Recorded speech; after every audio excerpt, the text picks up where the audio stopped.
Ladies and gentlemen of the class of '97, wear sunscreen. If I could offer you only one tip for the future, sunscreen would be it. The long-term benefits of sunscreen have been proved by scientists, whereas the rest of my advice has no basis more reliable than my own meandering experience. I will dispense this advice now. Enjoy the power and beauty of your youth. Oh, never mind. You will not understand the power and beauty of your youth until they've faded. But trust me, in 20 years, you'll look back at photos of yourself and recall in a way you can't grasp now how much possibility lay before you and how fabulous you really looked. You are not as fat as you imagine. Don't worry about the future, or worry, but know that worrying is as effective as trying to solve an algebra equation by chewing bubblegum. The real troubles in your life are apt to be things that never crossed your worried mind, the kind that blindsides you at 4 p.m. on some idle Tuesday. Do one thing every day that scares you. Sing. Don't be reckless with other people's hearts.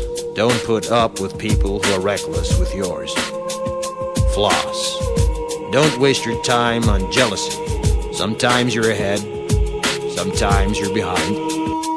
The race is long, and in the end, it's only with yourself.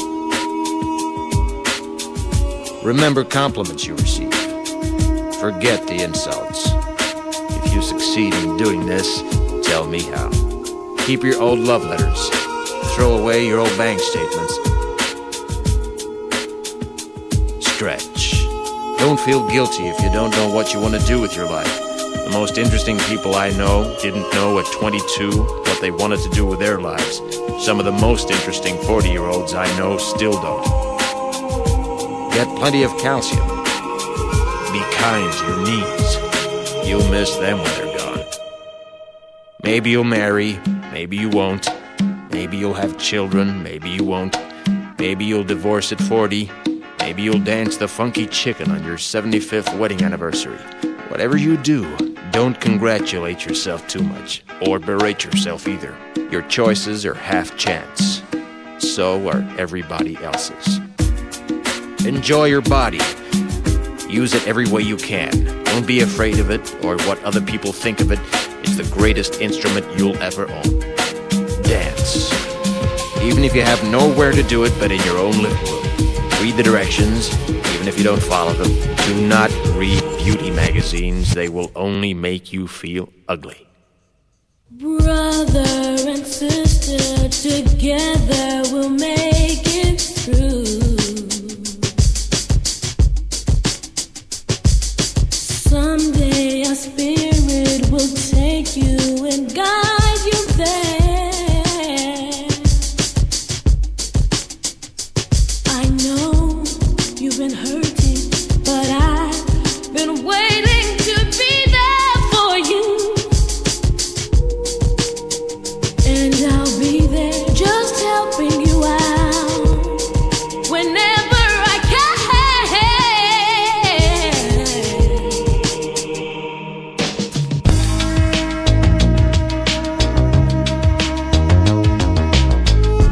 Get to know your parents. You never know when they'll be gone for good. Be nice to your siblings. They're your best link to your past and the people most likely to stick with you in the future. Understand that friends come and go, but with a precious few, you should hold on. Work hard to bridge the gaps in geography and lifestyle, because the older you get, the more you need the people you knew when you were young. Live in New York City once, but leave before it makes you hard. Live in Northern California once, but leave before it makes you soft. Travel. Accept certain inalienable truths. Prices will rise, politicians will philander, you too will get old. And when you do, you You'll fantasize that when you were young, prices were reasonable, politicians were noble, and children respected their elders. Respect your elders. Don't expect anyone else to support you. Maybe you have a trust fund. Maybe you'll have a wealthy spouse. But you never know when either one might run out. Don't mess too much with your hair, or by the time you're 40, it will look 85. Be careful whose advice you buy, but be patient with those who supply it. Advice is a form of nostalgia. Dispensing it is a way of fishing the past from the disposal, wiping it off, painting over the ugly parts, and recycling it for more than it's worth. But trust me on the sunscreen.